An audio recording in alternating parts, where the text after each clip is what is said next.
कैसा बना लिया? बेसुरा। बेसुरा। बोलो, इसको बेसुरा बना दिया है। पति पत्नी में ट्यूनिंग नहीं क्योंकि बेसुरा जीवन। बोलो, पिता पुत्र में ट्यूनिंग नहीं क्योंकि जीवन बेसुरा। बोलो, स्वामी और सेवक में ट्यूनिंग बिगड़ गई है बेसुरा होने के कारण। तो जीवन को अपने छंद को उपलब्ध हो जाएगी, इसकी गरिमा को समझिए। तो गुप्ता जी इस जीवन के गौरव को समझिए। गौरव को समझिए, दोबारा मिलने वाला नहीं है। पिताजी की प्रपोती नहीं हो कि आप फिर भारतवर्ष में आपका जन्म होगा, फिर ब्राह्मण क्षत्रिय घर में आपका जन्म होगा, फिर अच्छे घर में आप आओगे, फिर अच्छा सत्संग मिलेगा। बोलिए, कोई आवश्यक नहीं। इसलिए जीवन के गौरव को समझिए, इस जीवन की महिमा को समझिए।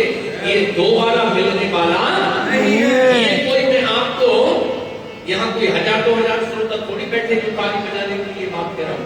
ये मेरा हृदय कहता है, ये अनुभव की बात है। ये दोबारा जीवन नहीं मिलेगा, नहीं मिलेगा। जीवन में कोई भी भूल होती है, निवेदन भगवान से करो, हे गोविंद अब तो भूल हुई, अब दोबारा भूल ना हो। नहीं होगी।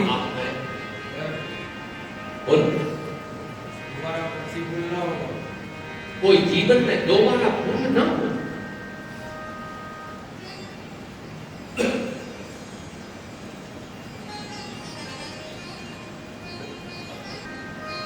पुजारी जी हैं, आचार्य जी हैं, हाँ पढ़ के बात आगे अग्रसर आवश्यक नहीं का ये परमात्मा का दिया हुआ कृपामय जीवन दोबारा भी मिलेगा कि नहीं। बोलो क्यों? ये अनमोल है, ये जो भी मिला है अनमोल है। क्यों?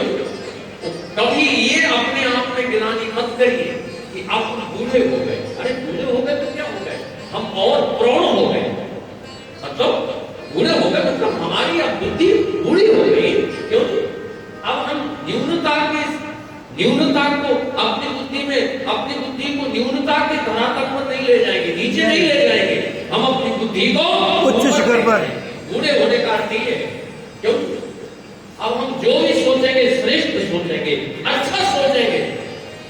बोलो, अब हम घटिया क्यों सोचेंगे? क्यों घाटी सोचेंगे, अच्छा सोचेंगे, श्रेष्ठ सोचेंगे क्योंकि हम बड़े हो गए।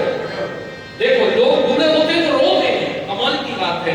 आप बूढ़े हुए हैं तो प्रसन्न हो जाइए, अब हम श्रेष्ठ सोचेंगे। तो आप बूढ़े लोगों से निवेदन करो, जिस दिन बूढ़े लोग इस धरती पर श्रेष्ठ विचार में प्रवेश करेंगे, उस दिन उनका बूढ़ा होना सार्थक हो जाएगा। बोलो, बूढ़ा वंश कबीर का, क्या कहते हैं? बूढ़ा वंश कबीर का। तो बूढ़ा कौन है? कि जामवंत मंत्री अति बूढ़ा। मंत्री अति बूढ़ा, अति बूढ़ा। उसको भगवान ने कितने बड़े पद पर प्रतिष्ठित किया। क्यों? उसकी सोच ऊंची है। अब भगवान ने उसकी शारीरिक अवस्था तो नहीं देखी ना। बोलो, जो काम हनुमान जी से ठाकुर जी ले रहे हैं वो काम जामवंत जी से तो नहीं ले रहे हैं। क्यों? बोलो, मगर जामवंत जी कर क्या रहे हैं?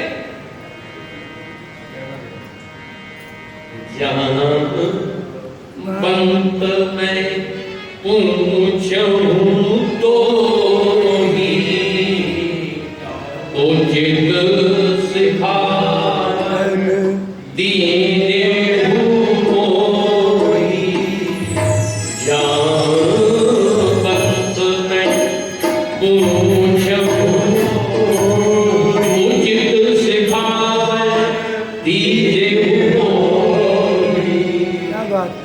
अब बताइए, हनुमान जी कह रहे हैं आगे तुम्हें जो आदेश भगवान ने किया है वो करना ही है, मगर क्या करना है ये आप बताएं, ये आप निर्णय करेंगे। ये हनुमान जी जैसा परम बुद्धिमान महापुरुष, बोलो, बुद्धियों में बुद्धिमानों में श्रेष्ठ परम बुद्धिमान श्रेष्ठ। वो क्या कह रहे हैं? मुझको आप बताएं क्या उचित है। क्या अनुचित है। इसका अर्थ क्या है? जामवंत जी ने अपनी वृद्ध अवस्था का सदुपयोग किया और अब शरीर से भी वृद्ध हुए तो वो बुद्धि से भी वृद्ध हुए, वो मन के तल पर भी, चित्त के तल पर भी। इसलिए हनुमान जी जैसे बुद्धिमानों में वरिष्ठ महापुरुष कहते हैं, आप मुझको बताइए क्या उचित है। तो मैं आप जो बड़ी अवस्था में प्रवेश कर रहे हैं, अपने मन को बूढ़ा बनाइए, मतलब श्रेष्ठ बनाइए। बोलो क्यों नहीं? श्रेष्ठ बनाइए। देखो, किसी वृक्ष में फल आते हैं, फल अभी और आए आम में, मतलब जन्म होने की प्रक्रिया में फल संलग्न हो गए ना? हो गए। बोलो, और आगे मतलब आम गर्भवान हो गया। कैसा हो गया? गर्भवान हो गया। अब उसमें और आ गई ना, जी। जैसे कोई माँ बहन गर्भवती होती है, क्यों नहीं? डॉक्टर कहता है आप गर्भवती होगी, जबकि कुछ पता नहीं चलता कहाँ है गर्भ। ऐसे ही आम में बौर आ गई।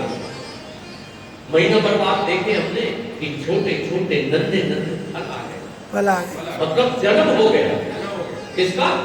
आम के फल का जन्म थोड़ा अब वो और बड़ा ही कुमार अवस्था की तरफ बढ़ रहा है, थोड़ी बड़ा हुआ है ना? हुआ कि नहीं हुआ? उसकी 4 अवस्थाएं देखिए, मैं आपके समक्ष प्रस्तुत कर रहा हूं। बिल्कुल बिल्कुल बिल्कुल। फिर वो और बड़ा हुआ, किशोर अवस्था में उसका प्रवेश हो रहा है ना? तो हम क्या कहते हैं, उसमें जाली आ गई। क्या आ गई? जाली आ गई। मतलब गुठली आ गई, जाली आ गई। तो जब गुठली आती है, गुठली परिपक्व हुई, अब वो पकने की कगार पर पहुंच रहा है। मतलब पहले और आई, मतलब गर्भ आया है ना? फिर छोटी सी नन्ही सी फल की बिल्कुल छोटे छोटे कण आए, फिर थोड़ा बड़ा हुआ, मतलब कुमार अवस्था, फिर प्रौढ़ अवस्था, किशोर अवस्था। अब उसका वैवाहिक जीवन में प्रवेश हुआ, फिर वो गुठली बना, परिपक्वता आई और फिर वो परिपक्व फल बन गया। तो आप जितने बड़े बूढ़े हो, आपके जीवन में परिपक्वता आ गई, आपके जीवन का फल पक गया है। तो जब जीवन का फल पक गया है तो इसमें रस होना चाहिए कि नहीं? इसमें मिठास होनी चाहिए कि नहीं? होनी चाहिए। होनी चाहिए कि नहीं? अब ये जीवन में मिठास होनी चाहिए। उन्हें मिठास तभी होगी जब हम जीवन की परिपक्वता को स्वीकार करेंगे और इसकी महिमा, गरिमा और गौरव को स्वीकार करेंगे। तो जीवन भी एक काव्य है, बंदे वाणी विनायक गौ, है ना? अब जीवन में परिपक्वता आ गई तो आपकी वाणी में मिठास होगी। बोलो क्या होगा? मिठास। कड़वापन नहीं होगा, चिड़चिड़ापन नहीं होगा, आपकी वाणी में मिठास होगी, मधुरता होगी। आप जो भी बोलेंगे 90 तुले शब्दों में प्रिय बोलेंगे, वो शब्द बोलेंगे और मधुर बोलेंगे। ये वाणी ध्यान से सुनिए, भगत माली जी, निकल जाएगा प्रसंग। ये भाव आया है इतने कम लोगों को, नए नए भाव।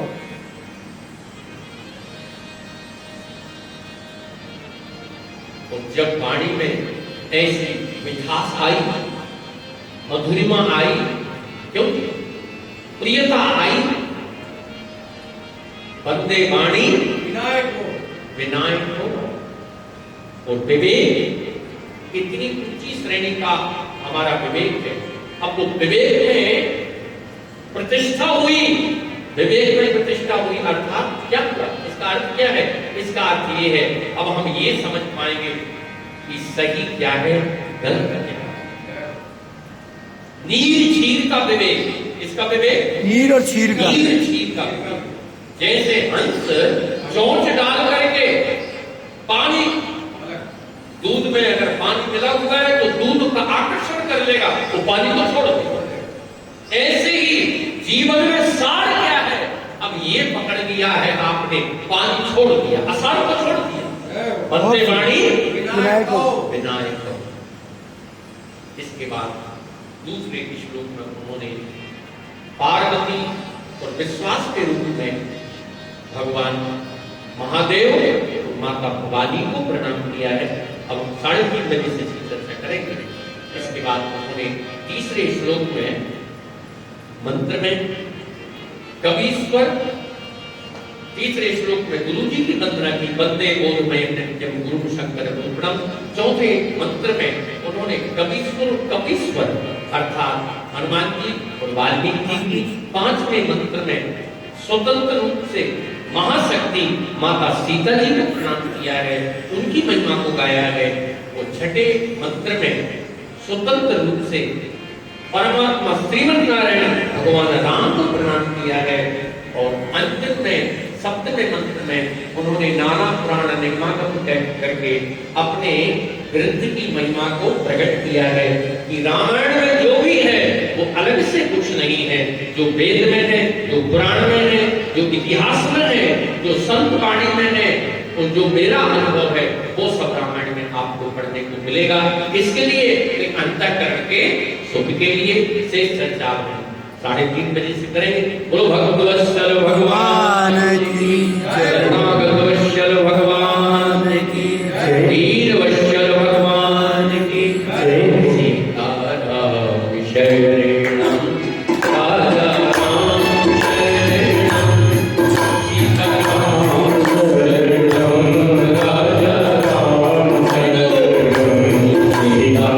राम शरणं,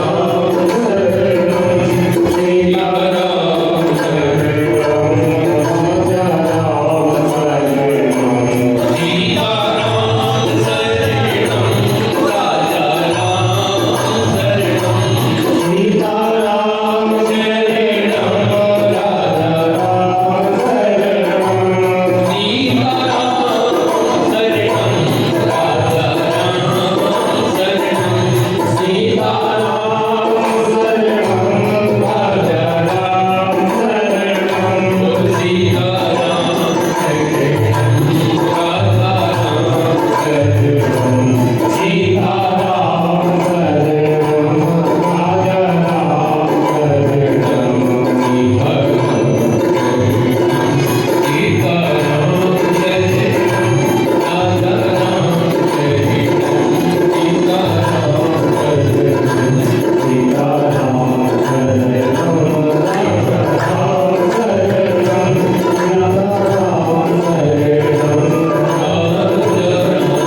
हर हर महादेव।